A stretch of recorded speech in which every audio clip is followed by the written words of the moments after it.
लाहोरमध्ये देखील आता घुसून ड्रोन हल्ला।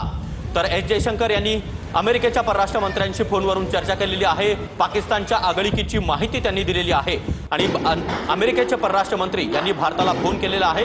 एस जयशंकर यांच्याशी त्यांनी फोनवरून संवाद साधला। ड्रोनचं उत्तर आता ड्रोननं दिलं जात आहे। ड्रोननं हल्ला करण्याचा पाकिस्तानचा प्रयत्न आणि आता लाहोरमध्ये भारताकडून ड्रोन हल्ला।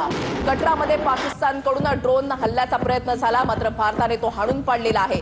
एलओसी जवळचे प्रत्येक भाग त्या ठिकाणी यंत्रणा हाय अलर्टवर आहे। पाकिस्तानला चोख प्रत्युत्तर दिलं जात आहे। वैष्णोदेवी परिसरामध्ये आता ब्लॅकआउट करण्यात आला आहे। वैष्णोदेवी जवळ ड्रोन हल्ल्याचा प्रयत्न जो आहे तो परतवण्यात आलेला आहे। वैष्णोदेवी मंदिर परिसरामध्ये आता ब्लॅकआउट करण्यात आलेला आहे। पूर्णपणे खबरदारी घेतली जाते, संपूर्ण काळजी जी आहे ती घेतली जाते। वैष्णोदेवी जवळ ड्रोन हल्ल्याचा प्रयत्न जो आहे तो परतवण्यात आलेला आहे। महत्त्वाची बातमी आपण पाहताय, जम्मू, पंजाब, राजस्थान, राजौरी या भागांना टार्गेट केलं जात आहे आणि वैष्णोदेवी जवळ म्हणजे मंदिर देवस्थान असो, त्याच्यानंतर नागरी वस्त्या असो, पाकिस्तानकडून ड्रोनच्या माध्यमातून या भागांना टार्गेट करण्याचा प्रयत्न, मात्र हा प्रयत्न हाणून पाडला जातोय।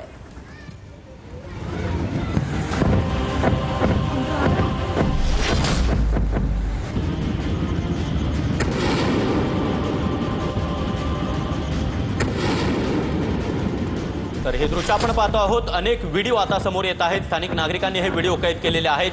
पहिला, दुसरा, तिसरा हा व्हिडिओ, यामध्ये भारतानं पाकिस्तानचे ड्रोन आकाशामध्ये हाणून पाडले। चौथा देखील व्हिडिओ आता समोर आलेला आहे। स्थानिकांनी आपल्या मोबाईलमध्ये कैद केलेले हे व्हिडिओ आहेत। जे ड्रोन भारतीय अवकाशामध्ये घिरट्या घालत होते, भारतावर हल्ला करण्याचा त्यांचा प्रयत्न होता, मात्र हे सर्व ड्रोन भारतानं पाडलेले आहेत। पाकिस्तानचा प्रत्येक हल्ला हा नाकाम केला जातोय। हा 6वा व्हिडिओ आपण पाहताय। जम्मू हवाई हद्दीमध्ये हे ड्रोन जे आहेत ते हल्ल्याच्या दृष्टिकोनातून आलेले होते, मात्र यांना हाणून पाडण्यात आलेला आहे। महत्त्वाची बातमी आपण पाहताय, संरक्षण मंत्री सर्व परिस्थितीवर लक्ष ठेवून आहेत। भारताकडून पाकिस्तानला चोख उत्तर दिलं जात आहे। हा 7वा व्हिडिओ, S-400 न पाकचे हे ड्रोन जे आहेत ते आकाशातच हाणून पाडले। एकाच वेळेला 8-9 ड्रोन जे आहेत ते पाठवण्यात आलेले होते। हा 8वा व्हिडिओ जो आहे तो आपण पाहताय। राजनाथ सिंहांनी मोदींना हल्ल्याची माहिती दिलेली आहे। महत्त्वाची बातमी आपण पाहताय, राजनाथ सिंह यांनी सांगितलेलं होतं की पाकिस्तानला जशास तसं उत्तर जे आहे ते दिलं जाईल। अमेरिकेच्या परराष्ट्र मंत्र्यांचा भारताला फोन आलेला आहे। अमेरिकेच्या परराष्ट्र मंत्र्यांना सुद्धा सविस्तर माहिती देण्यात आलेली आहे। मंत्री एस जयशंकर यांनी फोनवरून ही चर्चा केलेली आहे। तणावाच्या पार्श्वभूमीवर चर्चा झाली आहे। अजित डोवाल आणि मोदींची बैठक आता सुरू झालेली आहे। महत्त्वाची बातमी आपण पाहताय, नवी दिल्लीमध्ये सुद्धा घडामोडींना वेग आलाय। अजित डोवाल आणि मोदींची बैठक सध्या सुरू झाली आहे। बैठकांचं सत्र नवी दिल्लीमध्ये सुरू झालंय। तर राष्ट्रीय सुरक्षा सल्लागार अजित डोवाल आणि पंतप्रधान नरेंद्र मोदी यांची बैठक आता सुरू झालेली आहे। तर ही बैठक आपण पाहतो आहोत, पंतप्रधान निवासस्थानी ही बैठक, आणि अजित डोवाल हे आता पंतप्रधान नरेंद्र मोदी यांच्या भेटीसाठी पोहोचले। त्यांच्यामध्ये बैठक देखील सुरू झालेली आहे।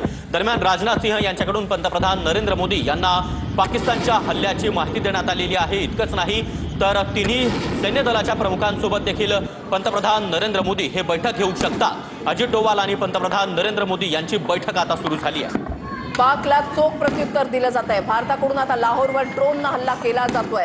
अजित डोवाल आणि मोदींची बैठक जी आहे ती सुरू झालेली आहे। कटरा वैष्णोदेवी जवळ पाकिस्तानकडून हल्ल्याचा प्रयत्न, मात्र हा प्रयत्न हाणून पाडण्यात आलाय। वैष्णोदेवी मंदिराजवळ सध्या ब्लॅकआउट करण्यात आलेला आहे। पूर्ण खबरदारी घेतली जाते। NSA अजित डोवालांची पंतप्रधान मोदींसोबत बैठक सुरू आहे। मोदींना प्रत्येक घडामोडींची माहिती सविस्तरपणे दिली जाते।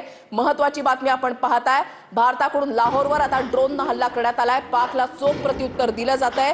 F-16 हे पाकिस्तानचं लढाऊ विमान राजस्थानमध्ये भारतीय सैन्यानं हाणून पाडलेलं आहे। ड्रोनच्या माध्यमातून, मिसाईलच्या माध्यमातून, लढाऊ विमानांच्या माध्यमातून हल्ला करण्याचा प्रयत्न। परिस्थिती चिघळू देऊ नका, अमेरिकेनं हे आवाहन केलेलं आहे।